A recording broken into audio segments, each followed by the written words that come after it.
Good morning students, plus two class. आज हम economics का नेक्स्ट चैप्टर स्टार्ट करेंगे, money and supply of money. ठीक है। और सबसे पहले देखो मनी का मीनिंग क्या है। मनी आप सभी को पता ही है कि मनी क्या होती है। मनी मीन्स होता है कि पैसा। ठीक है, जो हमारे पास पैसा होता है, मनी हमने कलेक्ट की होती है, और मनी को हम यूज़ करते हैं एक्सचेंज करने के लिए। एक्सचेंज करने के लिए कोई भी चीज़ लेनी है, कोई भी कुछ भी परचेज़ करना है, तो हमें उसके लिए क्या चाहिए? मनी। अगर हमारे पास मनी होगी तो हम ईज़िली ही कोई भी लेन देन ट्रांजैक्शन ईज़िली कर सकते हैं, कोई भी चीज़ को आसानी से परचेज़ कर सकते हैं कि बिना किसी डिफ़िकल्टी के। ठीक है। अब देखो कि जैसे इकोनॉमिक्स में देखो कि exchange is a common activity of life. Exchange क्या है? एक कॉमन एक्टिविटी है हमारी इकोनॉमी में, एक कॉमनली हमारी डेली रूटीन में ही ये एक्टिविटी है कि हम डेली रूटीन में कुछ ना कुछ तो एक्सचेंज करते हैं, कुछ ना कुछ तो एक दूसरे के साथ लेन देन करते ही हैं। ठीक है।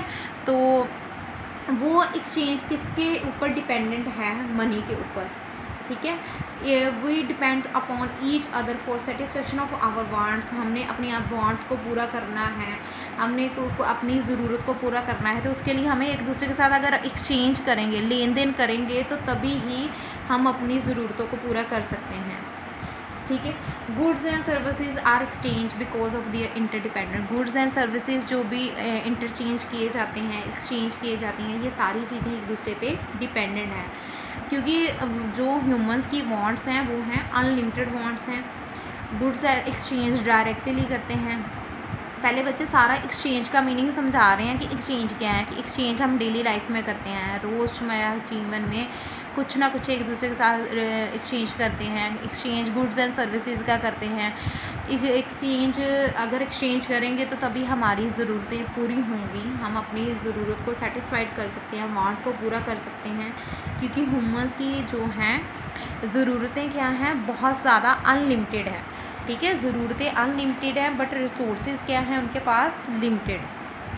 ठीक है। वो हर रोज़ कुछ ना कुछ एक्सचेंज करता है। तो अब थोड़ा बताने लगा है कि इन एशियन टाइम, मतलब पुराने टाइम में क्या था कि goods are exchange directly from good. पहले टाइम पे क्या होता था कि जो भी एक्सचेंज किया जाता था, गुड्स के बदले में गुड्स को एक्सचेंज किया जाता था। उस टाइम में हमारे पास पैसे नहीं अवेलेबल थे। उस टाइम में, पुराने टाइम की बात कर रहे हैं, जब ठीक है, पुराना टाइम था जब कि एशियन टाइम, मतलब कि पुराने टाइम में जो भी एक्सचेंज करना है, हमने गुड्स के बदले गुड्स करनी है। जैसे किसी के पास हमें जैसे मैंने किसी को शूज़ दे दिए हैं, तो उसके बदले में फार्मर ने उसको, कोई किसान है तो उसने उसको वीट दे दिया। पहले टाइम में एक्सचेंज की बात कर रहा है कि एक्सचेंज मतलब लेन देन किस चीज़ का होता था कि उस टाइम पे एक्सचेंज जो था मनी की हेल्प से नहीं होता था। एक्सचेंज हम एक दूसरे के साथ लेन देन मनी के रूप में नहीं करते थे। उस टाइम पे जो भी लेन देन होता था, गुड्स के बदले में गुड्स रिटर्न की जाती थी। जैसे एक कोबलर है, एक विलेज कम्युनिटी है, एक कोबलर है। कोबलर आपको सभी को पता है, cobbler shoes maker, would make shoes for the farmers in return for the wheat. एक कोबलर है, उस पुराने टाइम की बात कर रहे हैं कि पुराने टाइम में एक्सचेंज कैसे होता था। एक कोबलर है, कोबलर मतलब जूते वाला, जूते जो हैं, तो वो क्या करता है, उसके पास जूते हैं, तो फार्मर के पास वीट है, राइस है, तो वो क्या करते हैं, एक दूसरे के साथ एक्सचेंज कर लेते हैं। तू मेरे को शूज़ दे दे, मैं तेरे को उसके बदले में पैसे नहीं दूंगा, वीट दे दूंगा। मतलब कि एशियन टाइम में बता रहा है कि कैसे होता था कि गुड्स के बदले को गुड्स को एक्सचेंज करना। तो उस सिस्टम को कौन सा सिस्टम कहते थे? Barter system. जब हम गुड्स के बदले में गुड्स ले लेते हैं तो उसको कौन सा सिस्टम कहते हैं? Barter system. बार्टर सिस्टम में क्या था, जो भी एक दूसरे के साथ लेन देन करना है, वो क्या करना है, हमने गुड्स के बदले में गुड्स करनी है, हमने किसी को भी उसके बदले में मनी नहीं देनी। ठीक है। तो ये थोड़ा सा और बार्टर सिस्टम के बारे में देखते हैं। Barter system of exchange is a system in which goods are exchange for goods. Goods को गुड्स के साथ एक्सचेंज किया जाता था। आर.पी. केंट ने एक डेफिनेशन दी है, barter is the direct exchange of goods for goods. Barter क्या था? Barter is the direct exchange of goods for goods.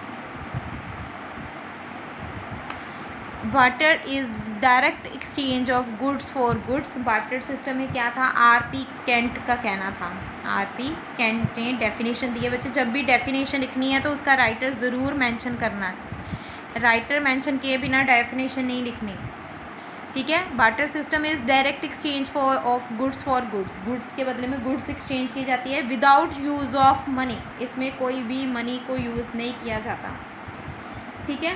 तो इसके बाद इसकी थोड़ी सी फिर क्या था उस टाइम पे ना कुछ प्रॉब्लम्स आ रही थी, ड्रॉबैक्स थी बार्टर सिस्टम की। हम थोड़ी सी बार्टर सिस्टम की ड्रॉबैक्स करेंगे। Drawback of barter system. Barter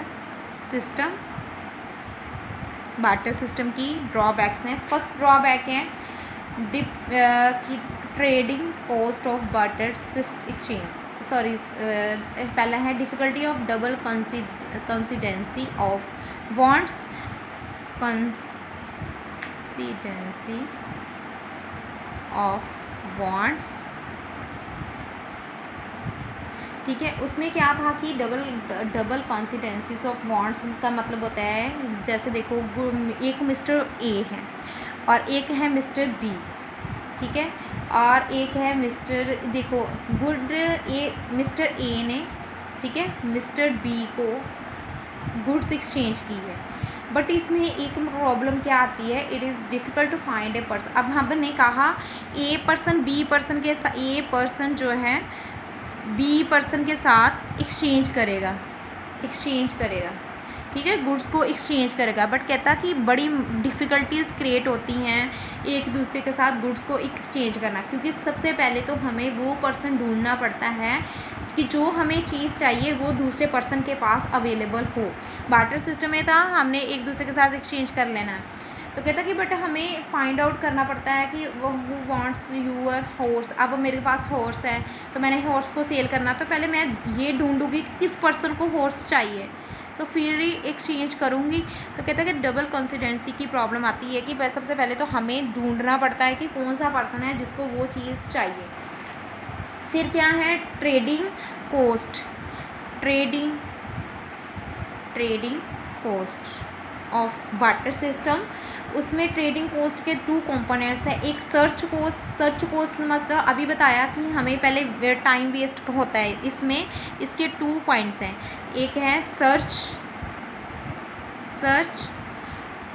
search cost, एक है disutility of waiting. Disutility of trading cost के 2 पॉइंट्स हैं, एक सर्च कोस्ट मतलब ढूंढना पड़ता है हमें कि जिस पर्सन को जो हमारे पास है चीज़ वो वाला जैसे मैंने अभी एग्जांपल दी कि मेरे पास हॉर्स है तो मुझे ढूंढना पड़ेगा पहले कि वो पर्सन ढूंढना पड़ेगा जिसको हॉर्स चाहिए, तो तभी मैं एक्सचेंज कर पाऊँगी। तो वो कहता है कि सर्च करना पड़ता है, सर्च करने में काफ़ी टाइम वेस्ट हो जाता है, डिफ़िकल्टी भी आती है, टाइम बहुत ज़्यादा लगता है किसी काम को करने के लिए।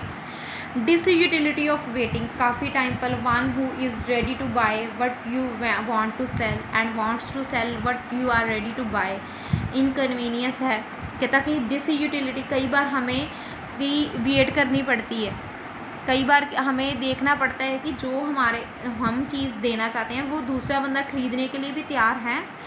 Wants to sell what you are ready to buy, जो आप बेचना चाहते हो वो दूसरा बंदा ख़रीदने के लिए रेडी भी है, वो सब हमें देखना पड़ता है। कई बार क्या होता है हम वो वाली चीज़ भी परचेज़ कर लेते हैं जिससे हमें यूटिलिटी नहीं मिलती, कई बार ये प्रॉब्लम क्रिएट हो जाती है। तो इसलिए ट्रेडिंग कोस्ट की प्रॉब्लम्स को फेस करना पड़ता है अपनी सोसाइटी में। इसके पास है lack of common unit of value, lack of common unit of value, lack of common unit of value. कई बार क्या होता है कि जब हम एक दूसरे के साथ चीज़ एक्सचेंज कर रहे हैं ना, हम ज़्यादा प्राइस वाली चीज़ एक पर्सन को दे रहे हैं, उसके बदले में हमें कम प्राइस वाली चीज़ एक्सचेंज में मिल रही है, ठीक है। जैसे फॉर एग्जांपल देखो कि but if you are asked the value of your car, your reply would be 5 lakh. हमारे पास कार है तो मैं कहती हूँ कि मेरे कार की कीमत कितनी है 5 lakh, can you reply to this question under barter system? Certainly not. तो हम अब करेंगे under the barter system of your car will be expressed in terms of so many horse. अब मैंने कार सेल करनी है, वही अगर मैंने मनी के रूप में पैसे लेने होते तो मैं सीधी कहते थे कि मैं 5 लाख की कार है, तो उसने मेरे को 5 लाख दे। अब मुझे ढूंढना पड़ेगा, अब मैं किसके साथ एक्सचेंज करूँ ये ढूंढना पड़ेगा। दूसरा, अब अगर मैं कार दे रही हूँ तो उसके बदले में मेरे को हॉर्स, काऊ, बफेलोज वगैरह लेने पड़ेंगे। ठीक है, तो हो सकता है मेरे को काऊ, बफेलो, हॉर्स वगैरह चाहिए ना हो, मतलब कॉमन यूनिट ऑफ वैल्यू जितना अमाउंट है उस चीज़ का उतना मिलना पॉसिबल नहीं। ठीक है, lack of system for future payment, कि फ्यूचर पेमेंट, अब देखो चीज़ें हैं, चीज़ों को हम आगे फर्दर पेमेंट करने के लिए यूज़ नहीं कर सकते। Lack of system of for future payment, हम मनी, अगर मनी हो तो उसको हम सेव करके रख लेंगे, अगर जब भी हमें ज़रूरत होगी हम तब पेमेंट कर देंगे किसी चीज़ के लिए। इसमें हम कुछ भी इकट्ठा करके नहीं रख सकते। अब घोड़ों को स्टोर करके थोड़े रखना, काऊ को स्टोर करके थोड़े रखेंगे। ठीक है, तो अगर वही हमारे पास पैसा होता तो हम इजीली किसी भी चीज़ की पेमेंट कर सकते हैं, लेकिन इसमें हमारे पास चीज़ें हैं, चीज़ों के बदले में चीज़ें आ रही हैं। तो अगर हमने कहीं किसी को इंटरेस्ट देना, वेज देने, रेंट पे करना है तो कैसे पे करेंगे, क्योंकि हमारे पास फ्यूचर के लिए कुछ भी हमने इकट्ठा करके नहीं रखा हुआ। फ्यूचर के लिए हमारे पास पेमेंट करना मुश्किल है। ठीक है, डिफ़िकल्टी इन, नेक्स्ट है difficulty in store of value, store of wealth. Store of wealth मतलब है इसमें कि हम सम गुड्स, जैसे हमने कहा कि गुड्स के बदले में गुड्स एक्सचेंज करेंगे। अब कई बार हमें क्या था कि हमें कुछ वेजिटेबल्स मिली हैं, ग्रेन्स मिले हैं, हम उनको स्टोर करके नहीं लंबे समय तक रख सकते। ठीक है, कुछ चीज़ें हैं पेरिशेबल्स हैं, नॉन ड्यूरेबल हैं, तो है ना, उनको स्टोर करके नहीं रखा जा सकता। तो दूसरा बात हमारे पास इसमें क्या है, लार्ज बड़ी बड़ी चीज़ें मिल रही हैं। अगर हमने काउज़ वगैरह रखे हैं, पशु पाले हैं, तो उनको रखने के लिए ज़्यादा स्पेस की ज़रूरत है। तो इसलिए कहता है कि इनको जो है स्टोर करके रखने में मुश्किल आती है। Difficulty of store of wealth, इस रूप में इस चीज़ों के रूप में इन चीज़ों को रखना मुश्किल का सामना करना पड़ता है। ठीक है, barter system, wealth will be stored in form of goods and animals. Barter system में हमारे पास वेल्थ मतलब धन किस रूप में होता है, गुड्स एंड एनिमल्स के रूप में। तो उनको स्टोर करके रखना, उनको कलेक्ट करके रखना पॉसिबल नहीं है। पशुओं को अब स्टोर करके थोड़ा ना कमरे में बंद करके रख देंगे, मतलब डिफ़िकल्टी आती है स्टोर करके रखने में, इकट्ठा करके रखने में। ठीक है, तो ये थे इसके पॉइंट्स से ड्रॉबैक्स थी बार्टर सिस्टम पे। यहाँ पे बार्टर सिस्टम हमारा कंप्लीट है। नेक्स्ट लेक्चर में हम मनी के बारे में करेंगे। ठीक है, इसमें अभी हमने एक्सचेंज के बारे में पढ़ा है कि सबसे पहले हम एक्सचेंज कैसे करते थे। कल हम मीनिंग ऑफ मनी करेंगे। ठीक है।